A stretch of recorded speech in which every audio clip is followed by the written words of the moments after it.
So I was just one goal away from getting my last week's Real Madrid prediction on point. I'm going to put my neck on the line this week and say bet Real Madrid -2 and Barcelona -2 as a partnership, because I feel that they're going to absolutely rout both teams this weekend. So let's talk about how they're going to play here on Let's Talk Tactics. So if you're watching after the game, make sure to check out the goals in the link below. Let me know what you thought of my predictions and stick around because I'm going to talk to you about Real Madrid. So in their last game, they obviously comfortable 3-0 win, but obviously they struggled again against Atletico Madrid. So we're going to have to talk about what they are struggling to do, especially when it comes to their defensive problems. But first, let's focus on one of their star players, not Cristiano Ronaldo. We focus on him quite a lot, but let's look at Gareth Bale and our player spotlight.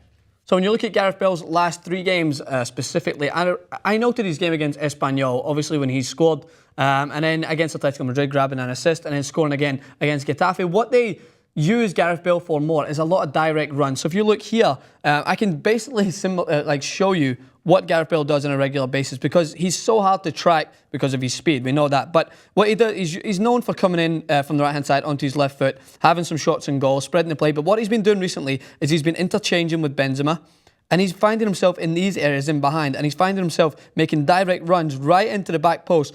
And I keep bringing this up because it almost happened against Atletico Madrid in the first leg when Marcelo would float the ball into the back post. And he's so hard to mark because he's so fast that he gets into these dangerous areas. He cut it back and it was unlucky. But then he did the exact same thing against Real Madrid, but he was on the assist end of it. He picked the ball up in a deep area, and he loves to try and find the likes of Ronaldo, who makes these deep runs, and one quick switch of the ball into the back post. And that's what Gareth Bale can bring you. He can assist, he can attack, he makes these direct runs, and he's deadly with the head and with his finishing. He even put a tweet out there that he said he's starting to feel more like Alan Shearer these days because he's scoring a lot of goals with his head. I wouldn't go that far with his head and ability, but he's definitely improving. So let's take a look at Real Madrid's team that they lined up with in their last game against Getafe.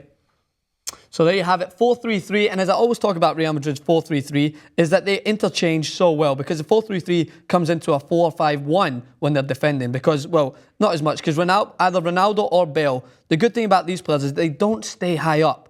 When you think Ronaldo and Gareth Bale, you think they've got the freedom to do whatever they want, but if you watch Gareth Bale specifically, when they defend, Real Madrid, say when they're defending, they'll come across on this side. Gareth Bale will tuck right in here, and he'll track back sometimes and make the tackles, but he'll come in, and then they've got this nice defensive structure that is a little harder to break down than usual, and they'll leave Ronaldo and Benzema up there. And same thing if it comes to this side, they'll switch across, and Ronaldo might come in, and it might turn into a 4-5-1 with a high press. And they don't do it enough. They have to do it more, specifically against teams that are better going forward. They have to understand that they can be counter-attacked with all that attacking ability. Other teams can use that in their own advantage and go and counter-attack them. So let's take a quick look at Cordoba's team. I mean, it's going to be hard with any team coming up against Real Madrid when they're coming off the back of a 3-0 win. But this formation cannot stand against Real Madrid. They cannot go with a 4-3-3, especially playing against a team that is hot in form going forward. But what they can do is expose one area of weakness that Real Madrid has, and that is their defensive partnerships.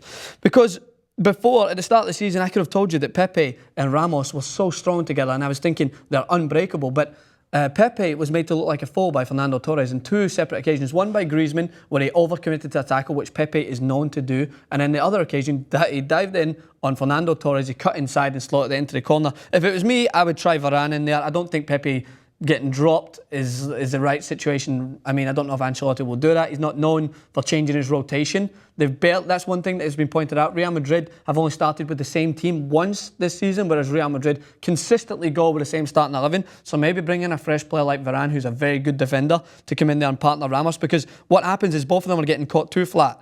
And they were right next to each other when Griezmann pickpocketed Pepe and spun him behind. And by that point, Ramos was struggling to come across. They both get caught, and Torres was at the back post to make a finish. So they have to watch out for that. I mean, that's one thing that Cordoba could definitely use to their own advantage. Pickpocket them in their own half.